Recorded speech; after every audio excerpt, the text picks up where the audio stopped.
ಪ್ರತಿ ಕ್ಷಣದ ಸುದ್ದಿಗಾಗಿ ಟಿವಿ9 ಕನ್ನಡ ಚಾನೆಲ್ಗೆ ಸಬ್ಸ್ಕ್ರೈಬ್ ಆಗಿ ಬೆಲ್ ಐಕಾನ್ ಒತ್ತಿ. ಜಾಗತಿಕ ಮಟ್ಟದಲ್ಲಿ ಚೀನಾ ಛೀಮಾರಿ ಹಾಕಿಸಿಕೊಂಡು ಕೂಡ ಅಂದ್ರೆ ಕೊರೋನಾ ವಿಚಾರವಾಗಿ ಈಗಾಗಲೇ ಜಾಗತಿಕ ಮಟ್ಟದಲ್ಲಿ ಛೀಮಾರಿ ಹಾಕಿಸಿಕೊಂಡು ತನ್ನ ಘರ್ಷಣೆಯನ್ನು ಮುಂದುವರಿಸಿತು. ನರಿಬುದ್ಧಿ ಚೀನಾಗೆ ತಕ್ಕ ಪಾಠವನ್ನು ಕಲಿಸಬೇಕು ಅಂತ ಈಗಾಗಲೇ ಮಾತುಗಳು ಕೇಳಿ ಬರ್ತಾ ಇದೆ. ಈ ಸಂದರ್ಭದಲ್ಲಿ ಅಂದ್ರೆ ಗಡಿ ಸಂಘರ್ಷದಲ್ಲಿ ಕರ್ನಲ್ ಬಿ ಸಂತೋಷ್ ಬಾಬು ಹುತಾತ್ಮರಾದಂತಹ ಬೆನ್ನಲ್ಲೇ ಹೈದರಾಬಾದ್ಗೆ ಸಂಜೆ 6:30 ಸರಿಸುಮಾರಿಗೆ ಪಾರ್ಥಿವ ಶರೀರ ತಲುಪಲಿದೆ. ನಿನ್ನೆಯೇ ಅವರ ಪತ್ನಿಗೆ ಮಾಹಿತಿನ ತಿಳಿಸಲಾಗಿದೆ. ಇವತ್ತು ಅಧಿಕೃತವಾಗಿ ಮಾಹಿತಿ ಕೂಡ ಕೊಡಲಾಗಿದೆ.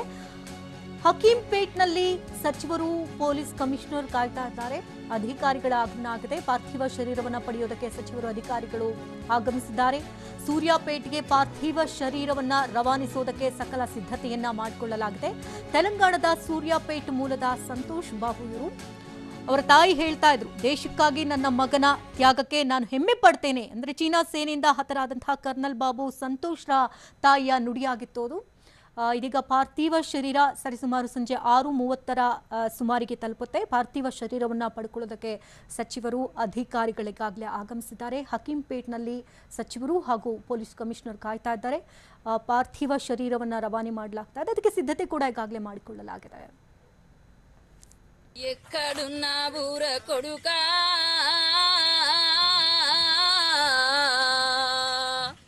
నువ్వు యాడవైనవు సంతోషు గావురాల కొడుకరారా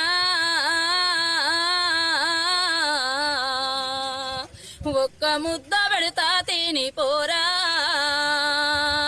నా ఇసు పోసుకున్నోడా నీవు అందరిలో పెద్దవాడా నా గాబురాల కొడుకరారా ఒక్క ముద్ద పెడతా తినిపోరా గుండె పైన నిద్ర కొడుక నీకు గురుతుకు రాలేద కొడుక నీళ్ళు దాగుదంటే కొడుక ఆ నీళ్ళల్లా నీ నీడే కొడుక కూడు దిందామంటే కొడుక ఆ కూడులో నీ గురితే కొడుక నిద్రపోయితుంటే కొడుకో నీ రూపం ముగరపాడే కొడుక సరిహద్దుల్లో కొడుకో ఆ సంతోషి మరణము కొడుక గావురాల ಇನ್ನು 20 ಯೋಧರ ಬಲಿದಾನಕ್ಕೆ ಈ ಸಂದರ್ಭದಲ್ಲಿ ಯಾವ ರೀತಿ ಪ್ರತ್ಯುತ್ತರವನ್ನ ತೆಗೆದುಕೊಳ್ಳುತ್ತೆ ಅನ್ನುವಂತಹ ವಿಚಾರ ಈಗಾಗಲೇ ಕೇಳಿ ಬರ್ತಾ ಇದೆ. ಎಲ್ಲೆಡೆಯಿಂದ ಒಂದೇ ಕೂಗು ಕೇಳಿ ಬರ್ತಾ ಇರ್ತಕ್ಕಂಥ ಸಂದರ್ಭದಲ್ಲೇ ಪ್ರಧಾನಿ ಮೋದಿ ಸೈನಿಕರ ಬಲಿದಾನ ವ್ಯರ್ಥವಾಗಲ್ಲ ಅಂತ ಹೇಳಿದ್ದಾದ್ರೂ ಯಾವ ಉದ್ದೇಶಕ್ಕಾಗಿ ಈ ಒಂದು ವಿಚಾರವನ್ನು ಸೂಕ್ಷ್ಮವಾಗಿ ಗಮನಿಸಬೇಕಾಗುತ್ತೆ. ಪ್ರಧಾನಿ ಮೋದಿ ವಾರ್ನಿಂಗ್ ಹಿಂದೆ ಏನಾದ್ರೂ ಮೆಗಾ ಪ್ಲಾನ್ ಏನಾದ್ರೂ ಸಿದ್ಧ ಮಾಡ್ಕೊಂಡಿದ್ದಾರೆ. ಹಾಗಾದ್ರೆ ಉರಿ ದಾಳಿ ಬಳಿಕ ಇದೇ ರೀತಿ ಪಾಕಿಸ್ತಾನಕ್ಕೆ ಮೋದಿಯಿಂದ ಎಚ್ಚರಿಕೆ ಸಂದೇಶ ರವಾನೆ ಮಾಡಲಾಗಿತ್ತು. ನಂತರದಲ್ಲಿ ಕೆಲವು ದಿನಗಳ ಕಾಲ ಬಿಟ್ಟು ನಂತರದಲ್ಲಿ ಉರಿ ದಾಳಿಯನ್ನ ಮಾಡಲಾಗಿತ್ತು. ಕೆಲವೇ ದಿನಗಳಲ್ಲಿ ಉರಿ ದಾಳಿಗೆ ಪ್ರತೀಕಾರವಾಗಿ ನಡೆದಂತಹ ಏರ್ ಸ್ಟ್ರೈಕ್ ನಾವು ಗಮನಿಸಬೇಕಾಗುತ್ತೆ. ಪುಲ್ವಾಮಾ ದಾಳಿ ಬಳಿಕ ಮನೆಗೆ ನುಗ್ಗಿ ಹೊಡಿತೇವೆ ಅಂತ ಎಚ್ಚರಿಕೆಯನ್ನ ಕೊಟ್ಟಿದ್ರು. ಈ ಸಂದರ್ಭದಲ್ಲೂ ಕೂಡ ಚೀನಾಕ್ಕೆ ನೇರವಾಗಿ ಎಚ್ಚರಿಕೆ ಸಂದೇಶವನ್ನ ಪ್ರಧಾನಿ ಮೋದಿ ಕೊಟ್ಟಿದ್ದಾರೆ. ಪಾಕಿಸ್ತಾನಕ್ಕೆ ಖಡಕ್ ಎಚ್ಚರಿಕೆಯನ್ನ ಪ್ರಧಾನಿ ಮೋದಿ ಆ ಸಂದರ್ಭದಲ್ಲಿ ಕೊಟ್ಟಿದ್ರು. ಈಗಲೂ ಕೂಡ ಇದೇ ಸಂದರ್ಭದಲ್ಲಿ ಎಚ್ಚರಿಕೆಯನ್ನ ಕೊಟ್ಟಿದ್ದಾರೆ ಚೀನಾಕ್ಕೆ. ನಂತರದಲ್ಲಿ ಪಿಒಕೆಯಲ್ಲಿ ಸೇನೆಯ ಸರ್ಜಿಕಲ್ ಸ್ಟ್ರೈಕ್ ನಡೆದಿತ್ತು. ಆ ವಿಚಾರವನ್ನು ನಾವಿಲ್ಲಿ ಮೆಲುಕು ಹಾಕಬೇಕಾಗುತ್ತೆ. ಇದೀಗ ಚೀನಾಗೂ ಕೂಡ ಇದೇ ರೀತಿಯಲ್ಲಿ ಪ್ರಧಾನಿ ಮೋದಿ ಖಡಕ್ ಎಚ್ಚರಿಕೆಯನ್ನ ಕೊಟ್ಟಿರೋದ್ರಿಂದ ಯಾವ ರೀತಿ ಈ ಸಂದರ್ಭದಲ್ಲಿ ಪ್ಲಾನ್ ಅನ್ನು ಮಾಡಿಕೊಂಡಿದ್ದಾರೆ ಚೀನಿಯರ ಕಿರುಕುಳವನ್ನ ತಡೆಯೋದಕ್ಕೆ? ಹಾಗಾದ್ರೆ ಏನಾದ್ರು ಪ್ರಿಸಿಷನ್ ಸ್ಟ್ರೈಕ್ಸ್ ಏನಾದ್ರು ಈ ಸಂದರ್ಭದಲ್ಲಿ ಮುಂದಾಗ್ತಾರಾ? ಆರ್ಥಿಕ ದಿಗ್ಬಂಧನವನ್ನ ವಿಧಿಸಿ ನೆರೆ ದೇಶಕ್ಕೆ ಏನಾದ್ರು ಈ ಸಂದರ್ಭದಲ್ಲಿ ಭರ್ಜರಿ ಶಾಕ್ ಏನಾದ್ರು ಪ್ರಧಾನಿ ಮೋದಿ ಸಂದರ್ಭದಲ್ಲಿ ಕೊಡ್ತಾರಾ? ಪ್ರಧಾನಿ ಮೋದಿ ಸೈನಿಕರ ಬಲಿದಾನ ವ್ಯರ್ಥವಾಗಲ್ಲ ಅಂತ ಹೇಳಿದ್ರ ಹಿಂದಿನ ಮಾರ್ಮಿಕವಾದಂತಹ ಉದ್ದೇಶಗಳಾದ್ರೂ ಏನು? ಯಾವ ಯಾವ ಅಂಶಗಳನ್ನ ಇಟ್ಕೊಂಡು ಪ್ರಧಾನಿ ಮೋದಿ ಈ ಸಂದರ್ಭದಲ್ಲಿ ಸೈನಿಕರ ಬಲಿದಾನ ವ್ಯರ್ಥವಾಗಲ್ಲ ಅಂತ ಹೇಳಿದ್ದಾದ್ರೂ ಯಾಕೆ?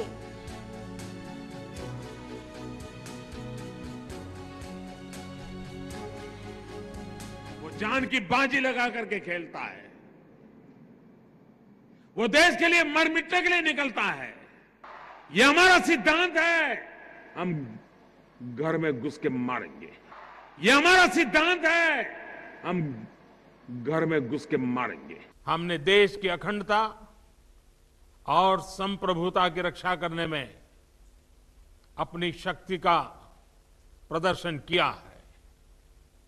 अपनी क्षमताओं को साबित किया है। त्याग और तितिक्षा हमारे राष्ट्रीय चरित्र का हिस्सा है, लेकिन साथ ही विक्रम और वीरता भी उतना ही हमारे देश के चरित्र का हिस्सा है। मैं देश को भरोसा दिलाना चाहता हूं, हमारे जवानों का बलिदान व्यर्थ नहीं जाएगा। वो जान की बाजी लगा करके खेलता है,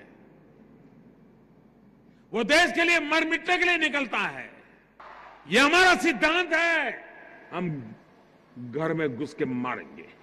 ये हमारा सिद्धांत है, हम घर में घुस के मारेंगे। हमने देश की अखंडता और संप्रभुता की रक्षा करने में अपनी शक्ति का प्रदर्शन किया है, अपनी क्षमताओं को साबित किया है।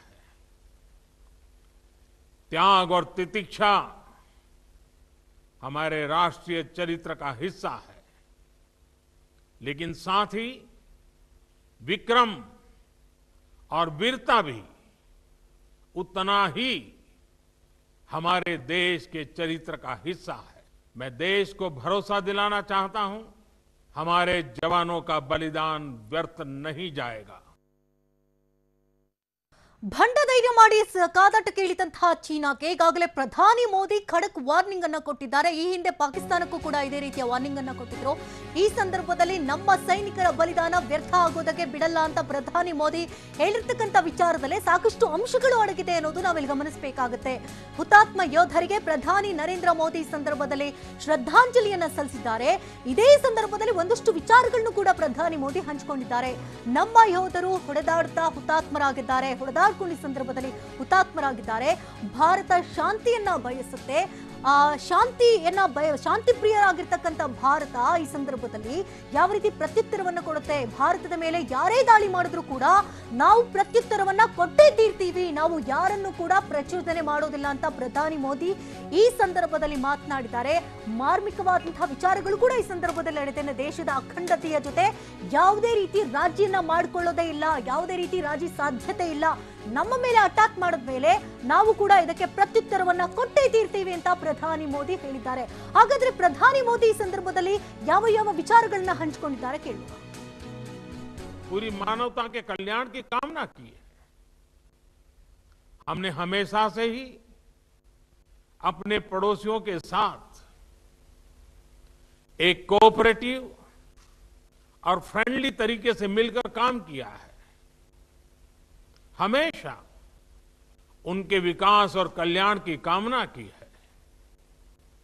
जहां कहीं हमारे मतभेद भी रहे हैं, हमने हमेशा ही ये प्रयास किया है कि मतभेद विवाद न बने, डिफरेंसेस डिस्प्यूट्स में न बदले। हम कभी किसी को भी उकसाते नहीं हैं, लेकिन हम अपने देश की अखंडता और संप्रभुता के साथ समझौता भी नहीं करते हैं। जब भी समय आया है, हमने देश की अखंडता और संप्रभुता की रक्षा करने में अपनी शक्ति का प्रदर्शन किया है, अपनी क्षमताओं को साबित किया है। त्याग और तितिक्षा हमारे राष्ट्रीय चरित्र का हिस्सा है, लेकिन साथ ही विक्रम और वीरता भी उतना ही हमारे देश के चरित्र का हिस्सा है। ನರಿಬುದ್ಧಿ ಪಾಕಿಸ್ತಾನದೊಂದಿಗೆ ಒಡನಾಟ ಹೊಂದಿರತಕ್ಕಂತ ಚೀನಾ ತನ್ನ ಕುತಂತ್ರ ಬುದ್ಧಿಯನ್ನ ಈಗಾಗಲೇ ತೋರಿಸಿದೆ. ಹಿಂಬಾಗಿಲಿನಿಂದ ಹೊಡೆದು ಈಗ ಘರ್ಷಣೆಯನ್ನ ಶುರು ಮಾಡಿದೆ. ಇದೇ ಸಂದರ್ಭದಲ್ಲಿ ಸೈನಿಕರ ಶೌರ್ಯ ತ್ಯಾಗವನ್ನ ದೇಶ ಎಂದಿಗೂ ಕೂಡ ಮರೆಯೋದಿಲ್ಲ. ಹುತಾತ್ಮ ಸೈನಿಕರ ಕುಟುಂಬಗಳಿಗೆ ಈ ಸಂದರ್ಭದಲ್ಲಿ ರಕ್ಷಣಾ ಸಚಿವ ರಾಜನಾಥ್ ಸಿಂಗ್ ಸಾಂತ್ವನವನ್ನ ಹೇಳಿದ್ದಾರೆ. ಇಡೀ ದೇಶ ಇಂತಹ ಕಠಿಣ ಸ್ಥಿತಿಯಲ್ಲಿ ನಿಮ್ಮೊಂದಿಗಿದೆ, ನಿಮ್ಮ ಜೊತೆಗೆ ನಾವೆಲ್ಲರೂ ಇದ್ದೇವೆ, ಧೃತಿಗೆಡಬೇಡಿ ಈ ಸಂದರ್ಭದಲ್ಲಿ ಅಂತ ಸಾಂತ್ವನದ ಮಾತುಗಳನ್ನಾಡಿದ್ದಾರೆ. ಟ್ವೀಟ್ ಮೂಲಕ ರಾಜನಾಥ್ ಸಿಂಗ್ ಈ ಸಂದರ್ಭದಲ್ಲಿ ಸಾಂತ್ವನವನ್ನ ಹೇಳಿರ್ತಕ್ಕಂಥದ್ದು. ಗಾಲ್ವಾನ್ನಲ್ಲಿ ಸೈನಿಕರ ಸಾವು ಬಹಳ ನೋವನ್ನ ಉಂಟು ಮಾಡಿದೆ ಅನ್ನುವಂತಹ ಟ್ವೀಟ್ ಅನ್ನ ಈ ಸಂದರ್ಭದಲ್ಲಿ ಮಾತುಗಳನ್ನಾಡೋದ್ರ ಮೂಲಕ ಅವರು ಹಂಚಿಕೊಂಡಿದ್ದಾರೆ. ನಮ್ಮ ಸೈನಿಕರು ಅಪ್ರತಿಮ ಶೌರ್ಯ ಸಾಹಸವನ್ನ ಮೆರೆದಿದ್ದಾರೆ. ಈ ಸಂದರ್ಭದಲ್ಲಿ ಯಾವುದೇ ರೀತಿಯ ಆಯುಧಗಳನ್ನ ಈ ಸಂದರ್ಭದಲ್ಲಿ ಬಳಕೆ ಮಾಡಿಲ್ಲ, ಮಲ್ಲ ಯುದ್ಧವನ್ನ ಮಾಡಿ ತೀರಿದ್ದಾರೆ ಎನ್ನುವಂತಹ ಮಾತುಗಳನ್ನಾಡಿದ್ದಾರೆ. ಭಾರತೀಯ ಸೇನೆಯಲ್ಲಿ ಕರ್ತವ್ಯ ನಿರ್ವಹಣೆಯಲ್ಲಿ ಪ್ರಾಣ ತ್ಯಾಗವನ್ನ ಮಾಡಿದ್ದಾರೆ. ಸೇನೆಯಲ್ಲಿ ಕರ್ತವ್ಯ ನಿರ್ವಹಣೆಯಲ್ಲಿ ಪ್ರಾಣ ತ್ಯಾಗ ಮಾಡಿದವರಿಗೆ ಈ ಸಂದರ್ಭದಲ್ಲಿ ದೇಶ ಎಂದಿಗೂ ಕೂಡ ಅವರ ಶೌರ್ಯ ತ್ಯಾಗವನ್ನ ಮರೆಯೋದಿಲ್ಲ. ಹುತಾತ್ಮ ಸೈನಿಕರ ಕುಟುಂಬಗಳಿಗೆ ರಾಜನಾಥ್ ಸಿಂಗ್ ಟ್ವೀಟ್ ಮಾಡೋದ್ರ ಮೂಲಕ ಈ ಸಂದರ್ಭದಲ್ಲಿ ಸಾಂತ್ವನವನ್ನ ಹೇಳಿದ್ದಾರೆ. ಸೈನಿಕರ ಶೌರ್ಯ ತ್ಯಾಗವನ್ನ ಎಂದಿಗೂ ಕೂಡ ದೇಶ ಮರೆಯೋದಿಲ್ಲ ಅಂತ ಈ ಸಂದರ್ಭದಲ್ಲಿ ಟ್ವೀಟ್ ಮಾಡಿದ್ದಾರೆ. ಟ್ವೀಟ್ ಮಾಡಿರ್ತಕ್ಕಂಥ ಅಂಶಗಳನ್ನ ನೀವು ಗಮನಿಸ್ತಾ ಇದ್ದೀರಿ. ರಕ್ಷಣಾ ಸಚಿವ ರಾಜನಾಥ್ ಸಿಂಗ್ ಸಾಂತ್ವನದ ನುಡಿಗಳಿದು. ಟ್ವೀಟ್ ಮೂಲಕ ಈ ಸಂದರ್ಭದಲ್ಲಿ 20 ಯೋಧರ ಕುಟುಂಬಗಳಿಗೆ ಸಾಂತ್ವನವನ್ನ ಈ ಸಂದರ್ಭದಲ್ಲಿ ಹೇಳಿದ್ದಾರೆ. ಇಡೀ ದೇಶ ಇಂತಹ ಕಠಿಣ ಪರಿಸ್ಥಿತಿಯಲ್ಲಿ, ಇಂತಹ ಸಂದಿಗ್ಧತೆಯ ಸಂದರ್ಭದಲ್ಲಿ ನಿಮ್ಮ ಕುಟುಂಬ ಜೊತೆಗೆ ನಾವಿದ್ದೇವೆ, ಯಾವುದೇ ಕಾರಣಕ್ಕೂ ಕೂಡ ನೀವು ಧೃತಿಗೆಡಬೇಡಿ ಅಂತ ಟ್ವೀಟ್ ಮೂಲಕ ರಾಜನಾಥ್ ಸಿಂಗ್ ಈ ಸಂದರ್ಭದಲ್ಲಿ ಸಾಂತ್ವನ ಹೇಳಿದ್ದಾರೆ. ಗಾಲ್ವಾನ್ನಲ್ಲಿ ಸೈನಿಕರ ಸಾವು ಬಹಳ ನೋವನ್ನ ಉಂಟು ಮಾಡಿದೆ ಅನ್ನುವಂತಹ ಟ್ವೀಟ್ ನ ಮಾಡಿದ್ದಾರೆ. ಇನ್ನು ಇದೇ ಸಂದರ್ಭದಲ್ಲಿ ಹಲವು ನಾಯಕರುಗಳು ಕೂಡ ಈ ಸಂದರ್ಭದಲ್ಲಿ ಟ್ವೀಟ್ ಅನ್ನ ಮಾಡ್ತಾ ಇರ್ತಕ್ಕಂಥ ಅಂಶಗಳನ್ನ ನಾವು ಗಮನಿಸ್ತಾ ಇದ್ದೀವಿ. ಇದೇ ಸಂದರ್ಭದಲ್ಲಿ ವಿದೇಶಾಂಗ ಸಚಿವ ಎಸ್ ಜೈಶಂಕರ್ ಕೂಡ ಟ್ವೀಟ್ ಮಾಡಿದ್ದಾರೆ. ಸಂಘರ್ಷಕ್ಕೆ ಕಾರಣರಾದವರ ವಿರುದ್ಧ ಕ್ರಮವನ್ನ ತೆಗೆದುಕೊಳ್ಳಬೇಕು ಅಂತ ಚೀನಾ ಏನಿಗಾಗಲೇ ಆಗ್ರಹವನ್ನ ಮಾಡಿತ್ತು. ಚೀನಾ ಬೇಡಿಕೆಗೆ ಖಡಕ್ ಉತ್ತರವನ್ನ ವಿದೇಶಾಂಗ ಸಚಿವರು ಈ ಸಂದರ್ಭದಲ್ಲಿ ಕೊಟ್ಟಿದ್ದಾರೆ. ಗಾಲ್ವಾನ್ನಲ್ಲಿ ನಡೆದಿರತಕ್ಕಂಥ ಸಂಘರ್ಷಕ್ಕೆ ಚೀನಾನೇ ನೇರ ಕಾರಣ ಅಂತ ಈ ಸಂದರ್ಭದಲ್ಲಿ ಹೇಳಿರುವಂತದ್ದು. ಗಾಲ್ವಾನ್ನಲ್ಲಿ ಪೂರ್ವ ನಿಯೋಜಿತ ರೀತಿಯಲ್ಲಿ ಘರ್ಷಣೆ ನಡೆದಿದೆ ಎನ್ನುವಂತಹ ಮಾತುಗಳನ್ನ ಈ ಸಂದರ್ಭದಲ್ಲಿ ಆಡಿದ್ದಾರೆ ಎನ್ನುವಂತಹ ವಿಚಾರ ಈ ಸಂದರ್ಭದಲ್ಲಿ ತಿಳಿದು ಬರ್ತಾ ಇದೆ. ಘಟನೆಗೆ ಕಾರಣರಾದವರು ಅದಕ್ಕೆ ತಕ್ಕ ಬೆಲೆಯನ್ನ ತೆರಲೇಬೇಕು ಅನ್ನುವಂತಹ ಮಾತುಗಳನ್ನಾಡಿದ್ದಾರೆ ಎನ್ನುವಂತಹ ವಿಚಾರ ಇದು. ಚೀನಾಗೆ ಖಡಕ್ ಉತ್ತರವನ್ನ ಕೊಟ್ಟಿದ್ದಾರೆ ವಿದೇಶಾಂಗ ಸಚಿವ ಎಸ್ ಜೈಶಂಕರ್. ಯಾಕಂದ್ರೆ ಚೀನಾದ ಆ ವಿದೇಶಾಂಗ ಸಚಿವರು ಹಾಗೆ ಭಾರತದ ವಿದೇಶಾಂಗ ಸಚಿವರು ಇಬ್ಬರ ನಡುವಿನ ಒಂದಷ್ಟು ಮಾತುಕತೆಗಳಾಗಿತ್ತು. ಆ ಸಂದರ್ಭದಲ್ಲಿ ಉದ್ವಿಗ್ನ ಸ್ಥಿತಿಯಲ್ಲಿ ಶಮನಕ್ಕೆ ಚೀನಾ ಸೂಕ್ತ ಕ್ರಮಗಳನ್ನು ತೆಗೆದುಕೊಳ್ಳಬೇಕು ಅನ್ನುವಂತಹ ಮಾತುಗಳನ್ನಾಡಿದ್ದಾರೆ. ಸಂಘರ್ಷಕ್ಕೆ ಕಾರಣರಾದವರ ವಿರುದ್ಧ ಚೀನಾ ಕ್ರಮವನ್ನ ತೆಗೆದುಕೊಳ್ಳಬೇಕು, ಅಂದ್ರೆ ಭಾರತವೇ ಇಲ್ಲಿ ನಮ್ಮ ಮೇಲೆ ಘರ್ಷಣೆಯನ್ನು ಮಾಡಿದೆ ಅನ್ನುವಂಥ ಮಾತುಗಳನ್ನು ನೀಡಿದಂತ ಬೆನ್ನಲ್ಲೇ ಯಾರು ಈ ಒಂದು ಘಟನೆಗೆ ಕಾರಣರಾದ್ರೋ ಅವರ ವಿರುದ್ಧ ನೇರವಾಗಿ ತನಿಖೆ ಮಾಡಲಿ, ಅವರ ವಿರುದ್ಧ ನಿರ್ದಾಕ್ಷಿಣ್ಯವಾಗಿ ಕ್ರಮಗಳನ್ನ ತೆಗೆದುಕೊಳ್ಳಿ ಅಂತ ಚೀನಾ ವಿದೇಶಾಂಗ ಸಚಿವರು ಈ ಸಂದರ್ಭದಲ್ಲಿ ಆಗ್ರಹ ಮಾಡಿದಂತ ಬೆನ್ನಲ್ಲೇ ಚೀನಾ ಬೇಡಿಕೆಗೆ ಖಡಕ್ ಆಗಿ ಉತ್ತರವನ್ನ ಕೊಟ್ಟಿದ್ದಾರೆ ವಿದೇಶಾಂಗ ಸಚಿವರು. ಗಾಲ್ವಾನ್ನಲ್ಲಿ ನಡೆದಿರ್ತಕ್ಕಂಥ ಸಂಘರ್ಷಕ್ಕೆ ಚೀನಾವೇ ನೇರ ಕಾರಣ ಅನ್ನುವಂತಹ ಮಾತುಗಳನ್ನ ಈ ಸಂದರ್ಭದಲ್ಲಿ ಆಡಿದ್ದಾರೆ. ಇದು ಪೂರ್ವ ನಿಯೋಜಿತ ರೀತಿಯಲ್ಲಿ ಘರ್ಷಣೆ ನಡೆದಿದೆ. ಗಾಲ್ವಾನ್ನಲ್ಲಿ ನಡೆದಂತಹ ಘರ್ಷಣೆ ಏನಿದೆ ಇದು ಪೂರ್ವ ನಿಯೋಜಿತವಾಗಿತ್ತ ಹಾಗಾದ್ರೆ ಅನ್ನುವಂತಹ ಪ್ರಶ್ನೆ. ಘಟನೆಗೆ ಕಾರಣರಾದವರು ಅದಕ್ಕೆ ತಕ್ಕ ಬೆಲೆಯನ್ನ ತೆರಲೇಬೇಕು ಅಂತ ಚೀನಾಗೆ ಖಡಕ್ ಉತ್ತರವನ್ನ ಕೊಟ್ಟಿದ್ದಾರೆ ವಿದೇಶಾಂಗ ಸಚಿವ ಎಸ್ ಜೈಶಂಕರ್.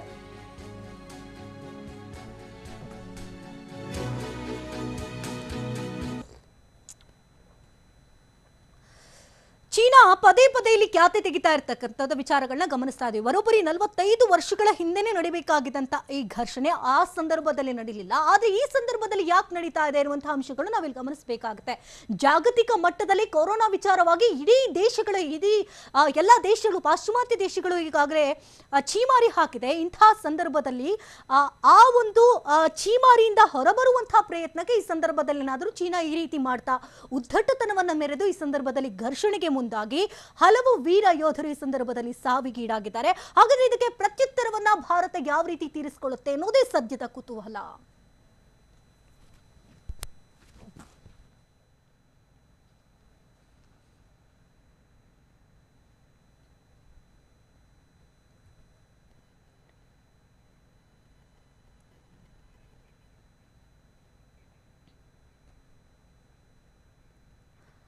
ಒಂದ್ ವೇಳೆ ಏನಾದ್ರೂ ಭಾರತ ಹಾಗೂ ಚೀನಾ ನಡುವಿನ ಜಂಘಾಬಲ ಟೆಸ್ಟ್ ಮಾಡೋದಕ್ಕೆ ಹೋದ್ರೆ ಯಾವ್ಯಾವ ರಾಷ್ಟ್ರಗಳು ಭುಜಬಲಕ್ಕೆ ನಿಲ್ಲುತ್ತೆ ಅನ್ನೋದು ಕೂಡ ಪ್ರಶ್ನೆ ಆಗುತ್ತೆ. ಅಂದ್ರೆ ಪಾಪಿ ಚೀನಾ ಯುದ್ಧಕ್ಕೆ ಏನಾದ್ರೂ ನಿಂತ್ರೆ ಭಾರತದ ಭುಜಬಲ ಏನಿರುತ್ತೆ? ಹಾಗಾದ್ರೆ ಎಂಟೆದೆ ಬಂಟನಂತಿರ್ತಕ್ಕಂಥ ಭಾರತದ ವೀರಪುತ್ರರ ಸಾಮರ್ಥ್ಯ ಆದ್ರೂ ಯಾವ ಮಟ್ಟಕ್ಕಿದೆ? ಈ ಸಂದರ್ಭದಲ್ಲಿ ಇಡೀ ದೇಶಕ್ಕೆ, ವಿಶ್ವಕ್ಕೆ ಭಾರತ ಒಂದ್ ರೀತಿ ವಿಶ್ವಗುರುವಾಗಿದೆ. ಈ ಸಂದರ್ಭದಲ್ಲಿ ಯಾವ ರೀತಿ ಈ ಒಂದು ಪರಿಸ್ಥಿತಿನ ನಿಭಾಯಿಸುತ್ತೆ?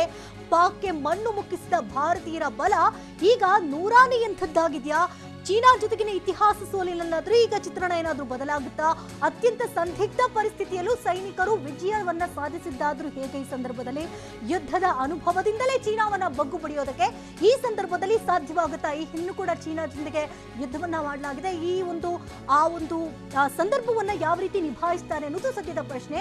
ಪಾಪಿ ಪಾಕ್ ನಂತೆ ಡ್ರ್ಯಾಗನ್ ರಾಷ್ಟ್ರಕ್ಕೂ ಈ ಸಂದರ್ಭದಲ್ಲಿ ಏನಾದ್ರೂ ಬುದ್ಧಿ ಕಲಿಸೋದಕ್ಕೆ ಸಾಧ್ಯವಾಗುತ್ತಾ ಅನ್ನುವಂತಹ ಪ್ರಶ್ನೆ.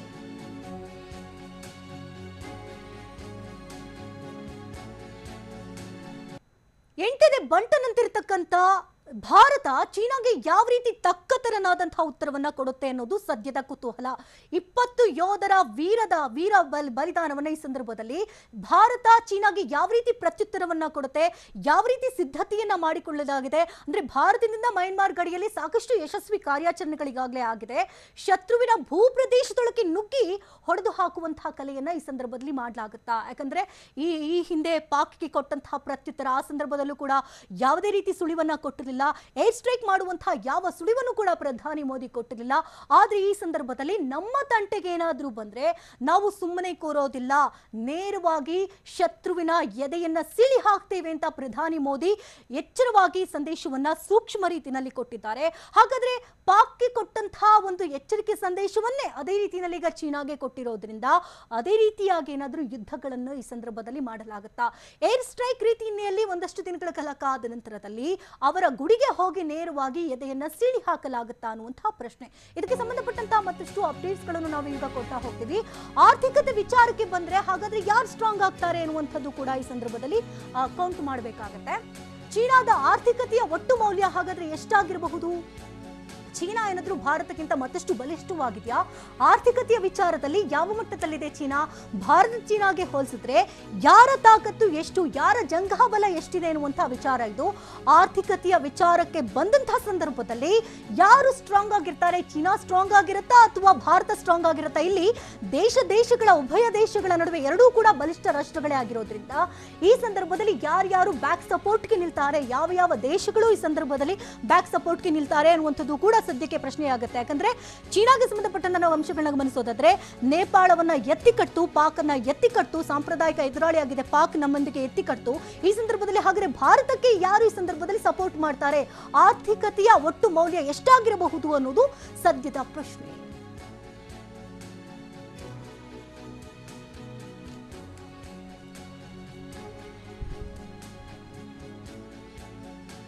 ಇನ್ನು ಆರ್ಥಿಕ ತಜ್ಞರಾಗಿರ್ತಕ್ಕಂಥ SR ಕೇಶವ್ ಅವರು ದೂರವಾಣಿ ಸಂಪರ್ಕದಲ್ಲಿದ್ದಾರೆ. ಈ ವಿಚಾರಕ್ಕೆ ಸಂಬಂಧಪಟ್ಟಂತ ಒಂದಷ್ಟು ಇನ್ ಡೀಟೇಲ್ ಆದ ಮಾಹಿತಿಯನ್ನು ಅವರು ಕೊಡ್ತಾರೆ. ಕೇಶವ್ ಅವರವರೇ, ನಾವು ಗಮನಿಸಂತೆ ಇದೀಗ ಆರ್ಥಿಕತೆಯ ಜಂಗಾಬಲವನ್ನು ನಾವು ಗಮನಿಸಬೇಕಾಗುತ್ತೆ. ಒಂದು ವೇಳೆ ಏನಾದರೂ ಯುದ್ಧಕ್ಕೆ ನಿಂತಿದೆ ಆದ್ರೆ ಆರ್ಥಿಕತೆಯ ಜಂಗಾಬಲ ಎಷ್ಟಿರುತ್ತೆ ಅನ್ನೋದು ಕೂಡ ಕೌಂಟ್ ಆಗುತ್ತೆ. ಸೊ ನಿಮ್ಮ ಪ್ರಕಾರವಾಗಿ ಒಂದಷ್ಟು ವಿಶ್ಲೇಷಣೆಯನ್ನು ಮಾಡಬಹುದಾ ವಿಚಾರಕ್ಕೆ ಸಂಬಂಧಪಟ್ಟಂತೆ? ಇದು ನಾವಿಲ್ಲಿ ಮುಖ್ಯವಾಗಿ ಏನು ಅಂತಂದ್ರೆ ಚೈನಾ ಬೇಸಿಕಲಿ ಮ್ಯಾನುಫ್ಯಾಕ್ಚರಿಂಗ್ ಎಕಾನಮಿ. ಅವರು ಹೆಚ್ಚು ರಿಲೈ ಆಗಿರುವಂತದ್ದು ಎಕ್ಸ್ಪೋರ್ಟ್ ಮಾಡೋ ಮೂಲಕ. ಅವ್ರದ್ದು ಎಕಾನಮಿ ನಮ್ದು ಎಕಾನಮಿಗೆ ಸದ್ಯದ ಸ್ಥಿತಿಯಲ್ಲಿ ಕಂಪೇರ್ ಮಾಡೋದು ಕಷ್ಟ. ಯಾಕೆಂದ್ರೆ ಅವ್ರದ್ದು 14 ಟ್ರಿಲಿಯನ್ ಎಕಾನಮಿ, ನಮ್ದು 2.9 ಟ್ರಿಲಿಯನ್ ಎಕಾನಮಿ. ಅವ್ರ ಎಕ್ಸ್ಪೋರ್ಟ್ಸ್ ಅರೌಂಡ್ 2.45 ಪ್ರತಿ ವರ್ಷ ಅವರು ರಫ್ತು ಮಾಡ್ತಾರೆ. ಆದ್ರೆ ಇಲ್ಲಿ ಮುಖ್ಯವಾಗಿ ಏನು ಅಂತಂದ್ರೆ ನಮ್ದು ಡೊಮೆಸ್ಟಿಕ್ ಮಾರ್ಕೆಟ್ ಚೆನ್ನಾಗಿರೋದ್ರಿಂದ ಭಾರತದ ಆರ್ಥಿಕತೆ ಮೇಲೆ ಅದು ಯುದ್ಧ ಅನ್ನುವಂಥದ್ದು ನಡೆದ್ರೆ ಅಷ್ಟು ಎರಡೂ ದೇಶಕ್ಕೆ ನಷ್ಟ ಆಗೇ ಆಗತ್ತೆ. ಆದ್ರೆ ರಿಲೇಟಿವ್ಲಿ ಅವ್ರಿಗೆ ಹೆಚ್ಚು ನಷ್ಟ ಆಗತ್ತೆ. ಯಾಕೆ ಅಂತಂದ್ರೆ ಅವರು ಎಕ್ಸ್ಪೋರ್ಟ್ಸ್ ಮೇಲೆ ಹೆಚ್ಚು ಅವಲಂಬಿತರಾಗಿದ್ದಾರೆ. ಅವರ ಇಡೀ ಓವರ್ ಆಲ್ ಎಕಾನಮಿ ನಿಂತಿರುವಂತದ್ದು. ಯಾಕಂದ್ರೆ ತುಂಬಾ ಅವರು ವರ್ಲ್ಡ್ ಅಲ್ಲಿ ಪ್ರತಿ ವರ್ಷ ನಾನು ಅವಾಗಲೇ ಹೇಳ್ದಂಗೆ 2.49 ಟ್ರಿಲಿಯನ್ ಅಷ್ಟು ಅವರು ಎಕ್ಸ್ಪೋರ್ಟ್ಸ್ ಅನ್ನ ಮಾಡ್ತಾರೆ. ಸೊ ಹಂಗಾಗಿ major impact will be on them. ನಮ್ಮಲ್ಲಿ ಏನಾಗುತ್ತೆ ಅಂತಂದ್ರೆ ನಾವು ಕೆಲವು ಇದು ಮೆಡಿಸಿನ್ಸ್ಗೆ ಬೇಕಾಗುವಂತ ಇದನ್ನ ಅಲ್ಲಿಂದ ತರಿಸ್ತೀವಿ. ಅರೌಂಡ್ 40% ನಮ್ಮ ಮೆಡಿಸಿನ್ ಇಂದ ಅಲ್ಲಿಂದ ಬರ್ತಾ ಇತ್ತು. ಆಟೋ ಕಾಂಪೋನೆಂಟ್ಸ್ ಬರ್ತಾ ಇತ್ತು. ಎಲೆಕ್ಟ್ರಾನಿಕ್ಸ್ 40% ನಮ್ಮಲ್ಲಿ ತರ್ತಾ ಇದ್ವಿ. ಇವುಗಳು ಬೆಲೆ ಖಂಡಿತ ಹೆಚ್ಚಾಗತ್ತೆ. ಅಲ್ಲಿಂದ ಅಲ್ಲಿ ಸಪ್ಲೈ ನಿಂತೋಗುತ್ತೆ. ಬಟ್ ಏನಂದ್ರೆ ಇದು ಇನ್ನೊಂದು ರೀತಿಯಾದಂತ ಈಗ ಅದು ಬರ್ದೇ ಇದ್ದಿದ್ದು, ಯುದ್ಧ ಆಗದೆ ಇದ್ರು ಈಗಾಗಲೇ ಭಾರತದಲ್ಲಿ ಒಂದು ಮೂಡ್ ಸೆಟ್ ಆಗಿತ್ತು. ನಾವು ಅಲ್ಲಿಂದ ಕೊಂಡ್ಕೊಂಡ್ಬಾರ್ದು, ಇನ್ಮೇಲಿಂದ ನಾವೇ ಅದನ್ನ ತಯಾರಿಸಬೇಕು, ಲೋಕಲ್ ವಸ್ತುಗಳನ್ನ ಭಾರತದಲ್ಲೇ ಮೇಡ್ ಇನ್ ಇಂಡಿಯಾ ಕಡೆಗೆ ತಯಾರಿಸಬೇಕು ಅನ್ನುವಂಥದ್ದು ಒಂದು ಈಗಾಗಲೇ ಶುರು ಆಗಿತ್ತು. ಹಾಗಾಗಿ ಖಂಡಿತ ನಾವು ಅಷ್ಟೊಂದು ಇಂಪ್ಯಾಕ್ಟ್ ಎರಡು ಎಕಾನಮಿ ಮೇಲೆ ಆಗೇ ಆಗತ್ತೆ. ಆದ್ರೆ ಒಂದನ್ನ ನಾವು ಯೋಚನೆ ಮಾಡೋದೇನು ಅಂತಂದ್ರೆ ಓವರ್ ಆಲ್ ಆರ್ಥಿಕತೆ ಮೇಲೆ, ಭಾರತದ ಆರ್ಥಿಕತೆ ಮೇಲೆ ನಾವು ಹೆಚ್ಚು ಈಗ ಫಾರಿನ್ ಟ್ರೇಡ್ ಮೇಲೂ ಅವಲಂಬಿತ ಆಗಿಲ್ಲ ನಮ್ದು. ಏನಂದ್ರೆ ಪೆಟ್ರೋಲ್ ಆಯಿಲ್ ಲೂಬ್ರಿಕೆಂಟ್ಸ್ ಮಾತ್ರ ನಾವು ಹೊರಗಡೆ ದೇಶಗಳಿಂದ ತರಿಸ್ಕೊಳ್ಳೋದು ಹೆಚ್ಚು. ಅದು ಬಿಟ್ರೆ ನಮ್ಮಲ್ಲಿ ನಾವು ಇನ್ನ ಇಂಪೋರ್ಟ್ ಮೇಲೆ ಹೆಚ್ಚು ಅವಲಂಬಿತ ಆಗಿರೋದು ಜಾಸ್ತಿ ಏನು ಇಲ್ಲದೆ ಇರೋದ್ರಿಂದ ಇಂಟರ್ನಲಿ ಏನು ಅಷ್ಟು ನಮಗೆ ಮೇಜರ್ ಪ್ರಾಬ್ಲಮ್ಸ್ ನನಗೆ ಕಾಣ್ತದೆ. ಈಗ ನಾವು ಗಮನಿಸಿದಂತೆ ವಿಶ್ವದ ಆರ್ಥಿಕತೆಯಲ್ಲಿ 2ನೇ ಸ್ಥಾನದಲ್ಲಿದೆ ಡ್ರ್ಯಾಗನ್ ನಾಡು. ಈಗ ಭಾರತವೂ ಕೂಡ ಇನ್ನು ಹಿಂದೆ ಉಳಿದಿಲ್ಲ, ಬಟ್ ಒಂದು ತಕ್ಕ ಮಟ್ಟಕ್ಕಿದೆ. ಈ ಸಂದರ್ಭದಲ್ಲಿ ಯಾವ್ದಾದ್ರು ರಾಷ್ಟ್ರಗಳು ಬೆನ್ನೆಲುಬಾಗಿ ನಿಂತ್ರೆ ಆರ್ಥಿಕವಾಗಿ ನಾವು ಸ್ಟ್ರಾಂಗ್ ಆಗಬಹುದಾ?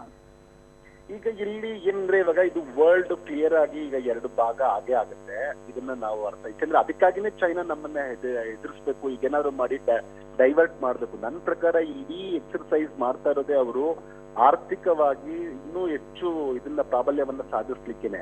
ಅದರ ಒಂದು ಓವರ್ ಆಲ್ ಗೇಮ್ ಪ್ಲಾನ್ಗೆನೆ ಇದು ನಡೀತಾ ಇದೆ ಅಂತ ನಾನು ಅನ್ಕೋತೀನಿ.